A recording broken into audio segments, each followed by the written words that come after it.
ഇന്നിവിടെ ശ്രേഷ്ഠ ഭാരതം പൈതൃക ഭാരതം പരിപാടിയുടെ ഗ്രാൻഡ് ഫിനാലെയാണ് നടക്കുന്നത്. അപ്പോൾ അതിൽ ഇത്രയും കാലം അതിൻ്റെ ജേണിയിൽ ഭാഗമായിരുന്ന സ്കൂളുകളും അതിലെ കുട്ടികളുമൊക്കെ ഇവിടെ എത്തിയിട്ടുണ്ട്.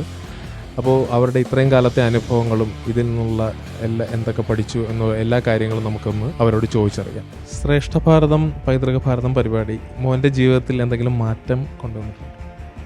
തീർച്ചയായും വലിയൊരു മാറ്റം കൊണ്ടുവന്നിട്ടുണ്ട്. കാരണം ഈ പുരാണങ്ങളെ പറ്റി കൂടുതൽ അറിയാനും അത് മനസ്സിൽ ഉൾക്കൊള്ളാനും ഈ പരിപാടി സഹായിച്ചു.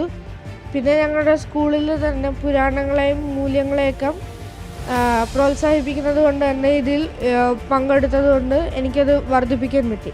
ശ്രേഷ്ഠ ഭാരതത്തിലെ നിങ്ങളുടെ ഏറ്റവും മികച്ച പ്രകടനം ഏതായിരുന്നു?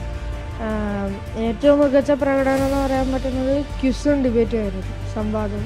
ലോകം മൊത്തം അറിയപ്പെടുന്ന ഒരു വിദ്യാലയമാണ് ചിന്മയ വിദ്യാലയം. അതുമല്ല ഈ അമൃത TV-യിലായതുകൊണ്ട് തന്നെ ലോകം മൊത്തം കാണുകയും ഞങ്ങളുടെ സ്കൂളിൻ്റെ ആ പ്രശസ്തി നിരട്ടുകയും ചെയ്തു.